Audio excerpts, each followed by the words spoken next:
Le groupe, désormais de 6 personnes s'installe, arrive à l'entrée d'une ville. À travers les centaines d'habitations, les gens vaquent à leur affaire, nerveux. Les restes de batailles récentes avec les monstres sont très visibles via les sols troués et les murs craquelés, et chacun essaye de poursuivre la vie normale qui les attend encore, pour l'instant, en s'en tenant aux rues principales, évitant les ruelles plus sombres. Derno, la dernière ville de Seploka qui s'est fait attaquer en date, et qui a la réputation d'être légèrement malfamée, commande Gaëla. Ça ne date pas d'hier, rajoute Lorniel. Tu sens quelque chose, Lek demande Semnia. Les attaques ont beau être récentes, je ne pourrais pas pister la trace de l'énergie de Baki à moins d'avoir un monstre bien vivant sous la main. Si on avait eu le temps d'y réfléchir, on en aurait capturé un parmi ceux qui ont attaqué Iliam, répond-il. Désolé, c'est confond Nevis, comprenant l'allusion. Un peu plus loin, une adolescente suit discrètement le groupe, se faufilant derrière les maisons environnantes. Elle cache son regard derrière ses longs cheveux blonds et ne semble pas être une experte en matière d'espionnage, vu les hésitations dans ses mouvements et son allure timide. Cependant, le groupe, ne s'attendant pas une seconde à être épié, elle ne se fait pour l'instant pas repérer. Le sorcier semble tout de même pensif et ennuyé. Lorniel, quelque chose te tracasse, remarque Océane.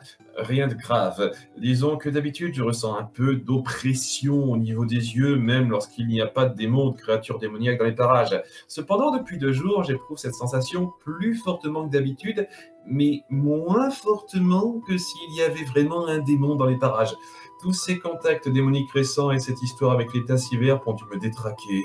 C'est vrai que tu luttes constamment contre une pulsion destructrice. Je n'aimerais pas être à ta place, réagit-elle un peu légèrement, non sans compassion. Je ne souhaite ça à personne, reprend-il un peu sèchement. Flashback. Il y a plus d'un siècle, dans cette même ville de Derno, une humble famille d'un père, une mère et une adolescente se faisait agresser au gré d'une rue un peu détachée par 2 hommes baraqués armés d'épées lourdes pour appuyer leurs muscles. « Je vous en prie, j'ai donné tout l'argent que j'avais, ne nous faites pas de mal !» suppliait l'homme de la famille. « Oh non, les frères Ofa laissent toujours leur marque de visite !» lui répondit le moins grand des deux en empoignant sa fille par le col. Il s'apprêta alors à lui taillader le ventre, pas très délicatement de la pointe de son arme. La mère affolée tenta d'intervenir, mais le deuxième bandit la stoppa de son allure plus qu'imposante.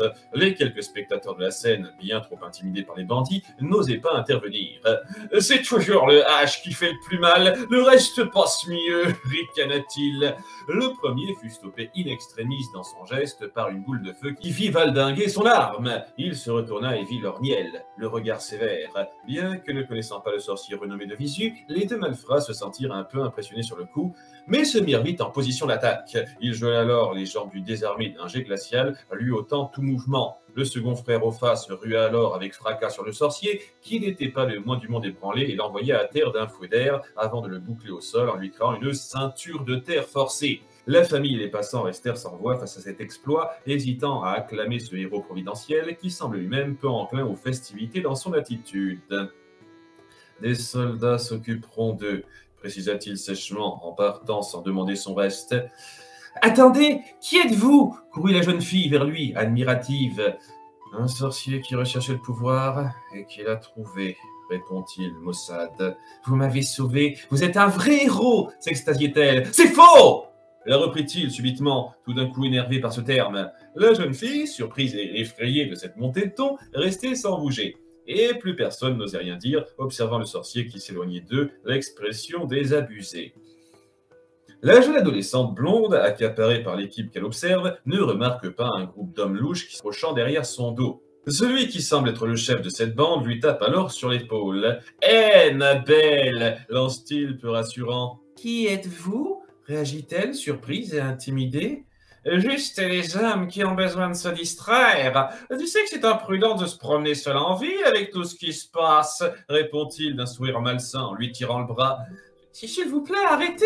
Je ne veux pas me battre contre vous !» se débat-elle peu assurée. « Se battre contre nous? C'est qu'elle s'y croirait !» ricanent un des hommes. « Je me demande quel objet elle a sur elle !» rajoute un autre. C'est alors qu'un bâton vient frapper le visage du chef, l'assommant sur le cou. C'est l'arme d'Océane qui s'est ruée à la rescousse de la blonde, ayant été la première à remarquer l'agression. Malheureusement, on a aussi des démons bien de chez nous, lance-t-elle. Le reste du groupe, rameuté, arrive alors à son niveau pour se battre. En l'espace d'une minute, la bande se fait rapidement maîtriser sous les coups d'armes et de sorts des héros qui sont bien trop supérieurs à leur niveau, sous les yeux de la damoiselle en détresse qu'ils protègent, semblant assez ébahis par la vivacité et la mentalité altruiste qu'ils affichent, tandis que les bandits terminent tous attachés, inconscients pour la plupart. Il fallait s'attendre à ce qu'il y ait des profiteurs après l'attaque récente des Athènes, déplore Semnia en rangeant ses armes. L'adolescente sauvée, genou à terre depuis cette dernière minute, passe alors discrètement sa main près de sa poche et la fait remonter vers ses yeux. L'invocatrice s'approche d'elle pour s'inquiéter de son état. « Est-ce que tu vas bien ?» Oui, répond timidement la jeune blonde, découvrant ses yeux verts sous ses cheveux d'un geste de la main. Heureusement qu'on était là. Je ne sais pas ce que ces bandits auraient fait, sinon. Ne manque pas de se vanter un peu plus, Nevis. Merci, se courbe-t-elle un peu maladroitement, en signe de reconnaissance. Des gardes devraient venir s'occuper d'eux dans quelques minutes, ajoute Lorniel. Tu vas pouvoir rejoindre tes parents sans problème demande la rousse. Oui, ça ira, répond-elle après un temps d'hésitation, toujours en plein effarouchement. Elle commence à s'éloigner d'un pas peu sûr quand Océane, interpellée, se met sur son chemin, le regard sérieux. Non, ça n'ira pas, lance-t-elle, l'expression presque grave. Qu'est-ce qui t'arrive, Océane intervient Semnia, surprise. Tu ne peux pas me tromper, je sais que tu mens, continue l'invocatrice sur sa lancée. Mais quoi mais non, je bafouille la jeune blonde, blêmissant. Ton hésitation en dit long, tu n'as pas de parents à rejoindre, c'est ça? Un silence retentit suite à cette déduction aveugle de l'invocatrice. L'adolescente, en même temps soulagée et démasquée d'une certaine façon, finit par accepter de se confier dans les grandes lignes. C'est exact. Ma mère est morte et mon père n'a jamais vraiment fait attention à moi, parle-t-elle en baissant le regard. Lorniel tique à l'énoncé de cette situation qui lui semble familière, alors que les autres membres du groupe la regardent avec un léger attendrissement. Océane, quant à elle, ne quittant pas encore le rôle sérieux qu'elle s'est donné, fait un interrogatoire aux allures strictes à la jeune blonde. Comment tu t'appelles Diane, tu as quel âge 16 ans. C'est quoi ta couleur préférée Ma couleur préférée le vert répond-elle, suivant le tac au tac imposé par son interlocutrice, un peu déconcertée. La fixant encore quelques secondes, Océane se met à lui adresser un grand sourire intéressé et se tourne alors vers Semnia, tirant Diane par le bras. « Écoute, j'ai besoin de prendre un après-midi de liberté, ça te va ?» Un après-midi de liberté? Mais on a encore un problème à régler, s'insurge la chef. S'il te plaît, ça fait plusieurs mois que j'ai personne d'à peu près mon âge avec qui m'amuser, lui fait-elle les yeux doux. S'amuser? Mais Toi, tu restes ici, empêche-t-elle la jeune blonde de partir. Je te signale que je n'ai que 3 ans de plus que toi, intervient Kaela. Je voulais dire psychologiquement. Depuis quelque temps, tu as la maturité d'une femme qui a eu sa crise de la trentaine, rétorque Océane. Merci, réagit l'épéiste un peu vexé. Ce n'est pas comme si on pouvait prévoir où et quand aura lieu la prochaine attaque de monstres. En plus, Lorniel nous servira de chaperon, ajoute l'invocatrice en tirant le sorcier vers elle du bras qui ne tient pas Diane. Pourquoi me mêle-t-elle à ça se plaint-il. Bah. Bon, d'accord, j'imagine qu'on n'est pas à un après-midi près, finit par accepter Semnia. Super, merci beaucoup, termine Océane, ne tardant pas à s'éloigner, tirant Diane et suivie par Lorniel. Je ne suis pas sûre d'avoir le temps pour ça, conteste très faiblement la jeune blonde. Je t'interdis de te défiler. À moins que tu aies quelque chose de capital à faire, tu vas devoir passer du temps avec moi, rétorque l'invocatrice déterminée. Là, je reconnais la fille butée qui tenait à ce que je l'entraîne, commente Lorniel. D'accord, sourit timidement Diane. Ainsi, durant plusieurs heures, Océane entraîne la jeune adolescente dans des petites aventures à travers la ville. Des petites blagues anodines faites aux passants, aux jeux partagés avec des enfants du coin. Lorniel assiste au relâchement de son élève d'abord un peu perplexe, puis finalement apaisé par cette humeur insouciante. Diane, au départ victime timorée des excentricités de l'invocatrice, finit par se décoincer légèrement et à prendre du plaisir à ces moments qui lui semblent inédits. En fin d'après-midi, les trois se retrouvent en train de discuter à une table en plein air, verre rempli de boissons non alcoolisées. Et là, je l'ai regardé droit dans les yeux en lui disant « Ça fait 3 mois qu'on étudie la magie ensemble, alors si tu es vraiment intéressé par moi, embrasse-moi maintenant !» Finit de raconter Océane. Et qu'est-ce qu'il a fait demande Diane, en même temps curieuse et gênée par ses propos. Rien du tout. Pendant tout le reste de l'année, il a arrêté de me faire des remarques, il m'a laissé tranquille. Waouh, j'aimerais pouvoir m'exprimer avec autant d'assurance que toi. ajoute-t-elle toujours timidement, admirative. Je pourrais peut-être t'initier, lance l'invocatrice d'un ton faussement machiavélique. Je ne sais pas si ce serait une bonne chose d'en avoir deux comme toi, plaisante le sorcier. Tout d'un coup, une sensation lui vient aux yeux et il se tient le front. Océane ne tarde pas à le remarquer. Lorniel ? Un démon est apparu à proximité, redevient-il sérieux? La jeune blonde se décompose légèrement à cette affirmation. Heureusement pour elle, ses deux accompagnateurs ne lui prêtent pas une attention détaillée et se mettent sur leur garde en se levant. Désolé Diane, on va devoir te laisser. J'espère qu'on aura l'occasion de se revoir un jour. Lui sourit Océane, légèrement maussade puis leur temps s'écourte avant de partir aux côtés de Lorniel. On ne sait pas qui on va avoir affaire, donc le mieux serait d'aller chercher les autres au plus vite, dit-il en s'éloignant. Ils disparaissent par un détour de ruelle et Diane est désormais seule, assise, bizarrement très inquiète. Elle n'a pas le temps de se remettre de cette émotion que quelqu'un surgit derrière elle. « Je vois que tu t'es bien amusé !» Elle se retourne et voit un homme musclé, d'une taille plus qu'imposante, barbe brune et chevelure dégarnie. Ses yeux particuliers sans pupille ne laissent aucun doute sur sa nature démonique. « Père !» réagit l'adolescente intimidée. « Combien de fois il faut te le répéter? Ce n'est pas parce qu'on a des gènes en commun que tu peux m'appeler comme ça. Nous sommes des soldats de scellés, pas une famille. » lui jette-t-il nonchalamment. « Oui, maître Tobor, s'efface-t-elle. » Enfin bref, je peux savoir ce qu'il t'a pris de faire Cosette avec deux ennemis. Aux dernières nouvelles, ce n'est pas la mission qui t'a été confiée. Pourquoi doit-on les combattre? Et pour quelle raison il faudrait qu'on s'en prenne à Hyperdia alors que ses habitants n'ont rien fait contre nous? Tobor ne revient pas de cet élan de courage si peu commun à Diane, qui s'étonne elle-même après ses paroles. Elle redevient apeurée en voyant le sourire inquiétant que prend son père en la fixant. D'un geste, il renverse la table avec fracas et prend alors un ton plus menaçant. « Parce que Célé l'a décidé! Parce que la seule raison de votre existence à toi était semblable et d'obéir à ses ordres! Parce que... » Il se stoppe dans sa phrase, comme interpellé par quelque chose. « Tu m'excuses une seconde? Il y a un spectateur que j'aimerais saluer, » finit-il, reprenant le sourire amusé qu'il arborait en arrivant. Il tend le bras dans le vide, qui disparaît alors. Ce bras réapparaît derrière une maison à proximité, serrant le cou de Gaëla, qui était restée cachée à les observer, choquée par cette attaque surprise. Elle a eu raison de te méfier de toi, celle-là. Malheureusement pour elle, la curiosité est souvent punie. Pendant que Gaëla, suffocant, tente sans succès de desserrer la main puissante de Tobor de son cou, un pilier de flamme apparaît juste sous les pieds du démon, qui l'évite de justesse, lâchant alors sa prise et se retrouvant avec le corps à un seul endroit. C'est Lévis qui surgit d'une cachette plus éloignée. « Elle a de la chance que je sois curieux, moi aussi !» lance-t-il.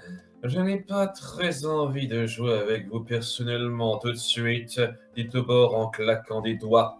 Gaëla, reprenant avec une légère douleur son souffle, remarque alors quelque chose derrière son sauveur du moment. « Névis !» l'interpelle-t-elle. « Je sais, tu pourras me remercier plus tard. »« Non, crétin, derrière toi !»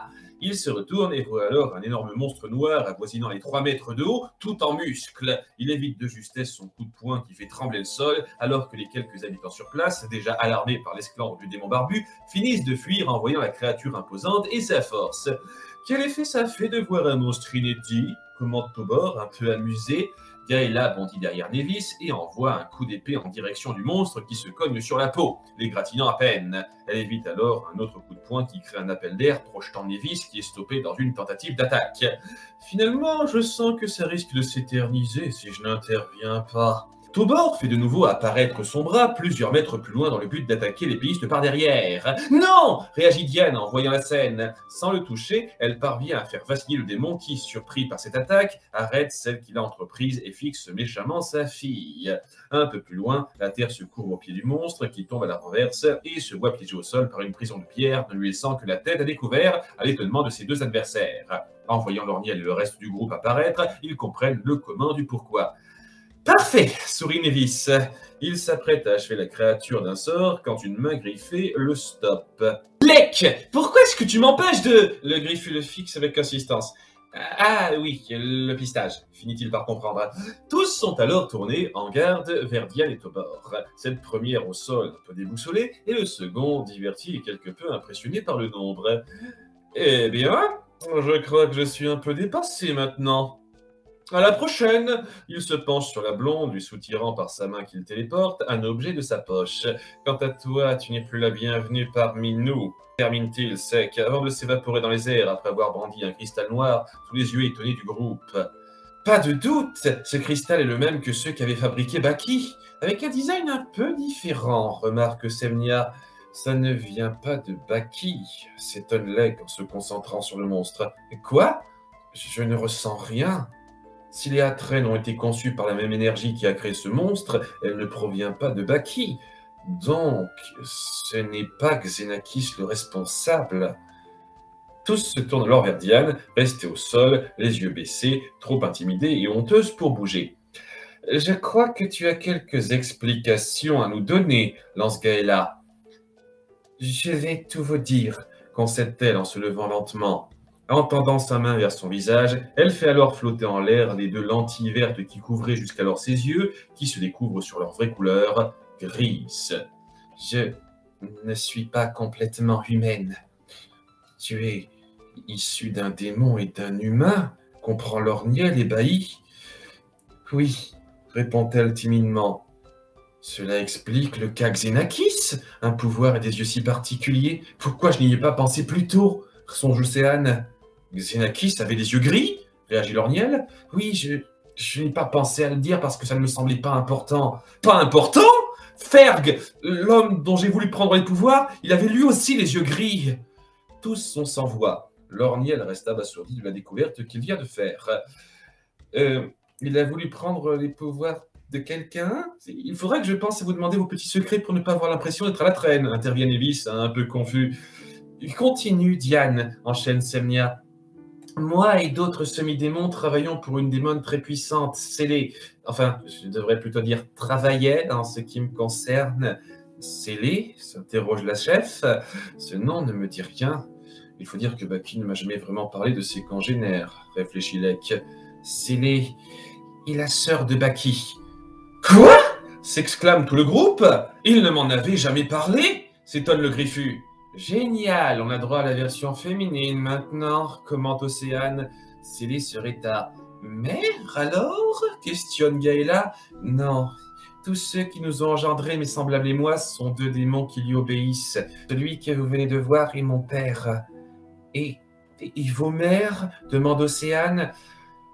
Avez-vous entendu parler des femmes qui se sont fait enlever quelque temps avant les premières attaques d'il y a 20 ans? Informe-t-elle, titillant la mémoire de Semnia. Oui, je me souviens des femmes sans attache qui ont été victimes de disparitions inexpliquées à travers le continent. On en a beaucoup parlé sur le moment, mais l'attaque des monstres a vite balayé cette histoire des discussions. Elle comprend alors l'implication. Attends, ça veut dire que Scellée les avait faites kidnapper pour se créer une colonie d'enfants spéciaux, puis elle les a tués quand elle a jugé qu'elles n'étaient plus utiles. Dès notre plus jeune âge, elle nous a entraînés pour qu'on obéisse aveuglément à ses ordres. Grâce à ma sœur, j'ai pu échapper à ses conditionnements, mais elle n'ose poursuivre alors que tout le monde reste sous le coup de toutes ces révélations. Je suis désolé, on m'a donné l'ordre de vous surveiller, mais j'ai agi à l'encontre de mon père. Mon cristal noir disparu, je ne suis plus la bienvenue là-bas. Je n'ai nulle part où aller. Commence-t-elle à larmoyer? Commence-t-elle à se larmoyer? Et tu saurais où se trouve Scellée en ce moment? Questionne Semnia. Oui, elle sèche d'un geste maladroit les quelques larmes qu'elle a versées. Sur l'île où j'ai grandi avec tous les autres semi-démons. Tu saurais nous y conduire? Je crois. Elle est au nord-ouest d'ici. Très bien. Je vais demander à ce qu'on s'affrète un bateau au port de Seploka et j'envoie un messager à Staël pour qu'il vienne nous rejoindre. Nous partons demain à midi. Attends, Senya, tu comptes laisser cette fille nous guider alors qu'on sait d'elle que ce qu'elle a voulu nous dire? C'est une manie chez toi de faire aveuglément confiance à d'anciens ennemis? Réagit vivement Gaëla. Son regard n'a vraiment paru sincère. Nous n'avons que cette piste et ça ne veut pas dire que je ne resterai pas sur mes gardes. D'ailleurs, on la surveillera à tour de rôle cette nuit, juste au cas où, lui rétorque la rousse. Parfait, chef, grommelle l'épéiste. Semnia s'éloigne pour préparer le voyage du lendemain, suit de Lek, tandis que Gaëla part dans son coin, un peu grincheuse. Je vais aller essayer de la calmer, dit Nevis très naïvement en quittant la place à son tour. Diane reste seule, genou à terre, penaude face à Océane et Lorniel. Il va encore se prendre un râteau, raille l'invocatrice en pointant du regard le magicien qui disparaît au loin. Excuse-moi de t'avoir menti, Océane. Tu dois sûrement me détester maintenant, pleure à nouveau la jeune blonde. L'invocatrice s'avance vers elle et lui sourit en séchant ses larmes de la main. Et si je devais détester tous ceux qui ont déjà menti dans leur vie, je n'aimerais pas grand monde. Elle se regarde sans dire un mot pendant quelques secondes. J'ai parfaitement compris ta situation, et Samia aussi, j'ai l'impression. Et si ce que tu nous as dit est vrai, tu es bien plus à plaindre qu'à blâmer. Océane. Bon, apparemment, c'est moi qui dois te surveiller pour l'instant. Si on continue ce qu'on était en train de faire avant que ton père nous dérange, reprend Océane d'un ton léger. Un instant, j'ai d'autres questions à te poser, intervient le sorcier, des plus sérieux, allant jusqu'à faire sursauter les deux filles. Flashback, Lorniel arrivait en trombe devant la porte d'une maison familière gardée par un médecin particulièrement alerte. Combien de temps lui reste-t-il s'inquiéta le sorcier. C'est une question de minutes. Elle aurait dû nous quitter depuis déjà un moment. Son désir de vous voir qui l'a fait tenir jusqu'ici, répondit-il avant de lui ouvrir la porte.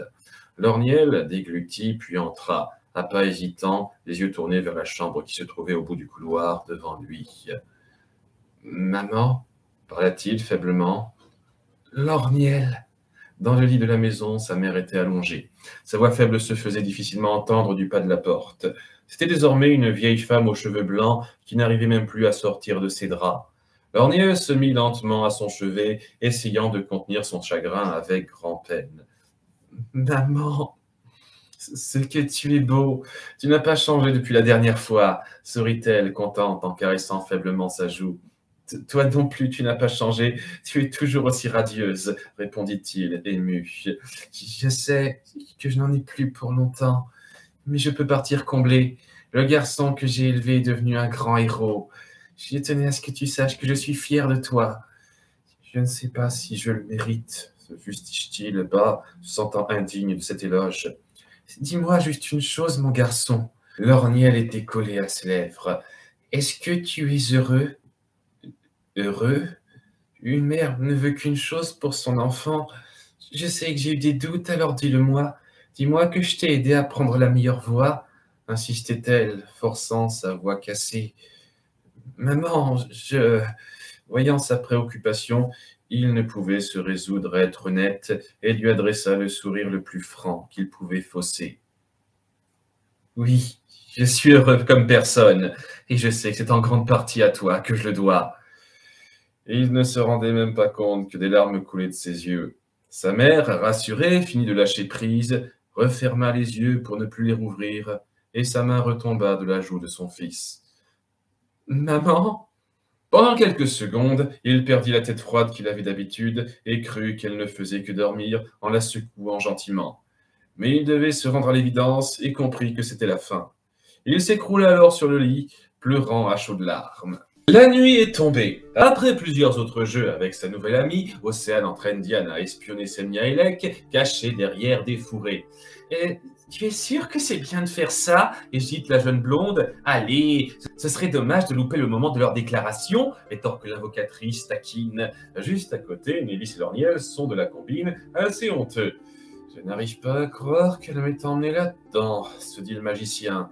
Tout ce petit monde observe donc, un peu plus loin, Semnia qui s'approche timidement de Lek. Celui-ci est en train de réfléchir seul, assis sur une souche d'arbre. Remarquant la présence de la rousse, il commence à se sentir un peu gêné, à peu près autant qu'elle, sans oser parler. Après quelques hésitations, elle se décide à se lancer. Lek, ça fait un moment que je voulais te le dire, mais je vous dérange peut-être, arrive alors Gaïla, un peu froide. Et zut, peste Océane plus loin. Gaïla, ce n'est pas la peine que tu le surveilles 24 heures sur 24, déplore la chef. Je ne faisais que passer dans le coin. Mais au fait, il commence à se faire tard. Pourquoi tu n'es pas couché ? Répond l'épéiste. Je vais me reposer dans ma tente, se contente de dire Lek, le ton neutre, sentant l'atmosphère se corser avant de s'éloigner. Les deux femmes restent un moment sans parler, se fixant chacune avec l'expression assez grave. Gaïla, crois-moi, je comprends que tout ce qui nous est arrivé te mette sur les nerfs, mais ce n'est pas une raison pour être désagréable en permanence, se plaint la rousse. Désolé, je n'arrive pas à supporter ton comportement. Quel comportement ? Nova t'aimait ! Alors que Gaïla explose, Semnia reste pantoise devant cette révélation, au même titre que Névis et Océane derrière leur cachette. Pendant tout ce temps, il a gardé ses sentiments pour lui, et toi, tu as préféré un assassin. Je suis désolé, mais je ne peux pas te respecter en sachant ça, se lâche-t-elle. Elle s'éloigne alors en trombe, en laissant Semnia sous le choc de la nouvelle. Dans son enjambée, elle tombe alors sur le petit groupe caché dans les fourrés. Oups, c'est comme ça que tu la surveilles, Nevis? Réagit-elle plutôt mal. Bafouille-t-il, laisse tomber, c'est mon tour de garde maintenant, finit-elle en tirant Diane assez violemment par le bras. Gaëla, attends, tente vainement de se rattraper Nevis en la suivant. Océane, d'abord compatissante envers Diane qui s'éloigne sous cette nouvelle surveillance stricte, finit par se retourner vers Semnia d'un air inquiet. Cette dernière semble vouloir éviter tout regard. J'ai besoin de réfléchir, dit-elle encore sous le choc en allant vers sa tante. Le sorcier et l'invocatrice se retrouvent alors seuls tous les deux, tandis que cette dernière déplore la tournure des événements. Bonjour l'ambiance. Lorniel, ça fait un moment que tu n'as rien dit. Je pense encore à ce que t'as dit Diane. C'est dire concorde avec ce que je pensais. Baki et sa sœur sont logiquement arrivés ici il y a 23 ans. Mais avec Xenakis, qui est clairement plus âgé que ça, et Ferg avec Xaro, il y a un élément important dont je n'ai pas connaissance. Cependant, ce n'est pas ce qui me fait le plus réfléchir en ce moment. Ah bon? Je pensais à certains comportements. Malgré ce qu'on peut penser, celui de Gaëla est légitime, mais d'un point de vue strict, je partage son appréhension concernant Diane. Je me doutais bien qu'il ne nous a pas suivis cette nuit juste pour passer le temps. Pourtant, tu n'as pas la même réaction qu'avec Xenakis quand il usurpait l'identité de Rokan. Pourquoi? Je m'identifie un peu à ce qu'elle a vécu. Mon père nous a abandonnés peu après ma naissance et j'ai vécu la mort de ma mère. Lorniel. Et toi, avec ce qui t'est arrivé, tu devrais être la première à te méfier d'elle. J'ai tellement envie qu'elle soit sincère que même si elle ne l'est pas, je ferai tout pour qu'elle change de camp, comme Lek. Je veux vraiment avoir une nouvelle amie. Voilà où je voulais en venir. Malgré tout ce qui t'est arrivé, tu arrives à garder un comportement positif et une telle joie émanant de toi. Tu es vraiment exceptionnel. Je sais, je suis génial. Elle stoppe alors sa fausse vantardise et redevient plus sérieuse. En fait, ce n'est qu'une façade. J'essaye de faire croire à tout le monde que je ne suis pas triste pour me persuader que je ne le suis pas. Océane, je suis désolé, je ne voulais pas. Il n'a pas le temps de plus se répandre qu'elle le frappe d'une pichenette sur le front. Vous êtes trop sérieux, professeur. Prend-elle son ton léger? C'est la deuxième fois que tu me fais ça. C'est censé devenir une habitude? Peut-être. Qui sait? Répond-elle, espiègle. Flashback. Merci beaucoup, sorcier éternel. Sans votre aide, notre village n'aurait pas supporté cette tempête. Un autre remerciement lui était adressé pour service rendu et Lorniel ne bronchait pas. Il acquiesçait de la tête au chef de village, repartant sans mot dire. Parcourant les routes de campagne en quête machinale de choses à protéger ou sauver, ses pas finissaient, comme à de nombreuses occurrences, par le conduire à la grande ville la plus proche, où il épluchait les panneaux de demande d'aide de la région pour savoir où aller ensuite. Seulement, cette fois-là, alors qu'il parcourait les quêtes proposées, tout à coup une sensation lui envahit le crâne. Pris au dépourvu, la douleur frappant, il mit un genou au sol en se tenant la tête sous le regard des badauds intrigués. Ses yeux semblaient s'obscurcir. « Que vous arrive-t-il » s'inquiéta l'un d'eux. D'un long cri de résistance qui attira l'attention autour de lui, il parvient à se défaire de cette sensation qui essayait de l'envahir. Encore sous le coup de cet événement inattendu, il reste à quoi l'espace d'un moment alors que les habitants le fixaient, préoccupés. Voyant ce décor de ville paisible, des flashs d'un village en ruine et de cadavres qui le jonchaient lui traversèrent l'esprit, l'affolant de plus belle. « Non, plus jamais, je ne veux revivre ça !» Il se mit à partir loin de la ville à vive allure, à la grande incompréhension des gens témoins de son emportement. Pressant le pas sans réfléchir, il se frottait les yeux qui continuaient de l'embrouiller. « Ça ne s'arrête pas complètement cette fois. Je ne peux plus courir de risques, s'angoissa-t-il de plus belle. Et de cette angoisse naquit une résolution qui le tiendrait éloigné de tous pendant les 23 ans à venir. Dans un port improvisé, l'équipe commence à charger les provisions dans un navire affrété pour eux. Océane discute avec Diane tout en donnant un coup de main. Chaperonnée par Lorniel, elle continue de copiner, même si la semi-démon reste assez renfermée. Nevis et Lek s'occupent des gros chargements, le magicien se plaignant de ne pas être formé à ça. Semnia, encore troublée suite à sa conversation d'hier soir, se charge de l'inventaire et de gérer les allées-venues en évitant le plus possible de croiser Lek. Gaëla, quant à elle, surveille les environs sur le qui-vive, en gardant un œil sur Diane et sur Lek, toujours méfiante. Elle se déride assez vite en entendant la voix familière qui approche. « Je n'arrive pas trop tard à ce que je vois. » À l'écoute de cette voix, chacun se stoppe dans sa tâche et se retourne. Le tout jeune grand héros fait son apparition, fringant dans la pose, et un peu frimant aussi. Stèle! Se réjouit l'épéiste en le voyant.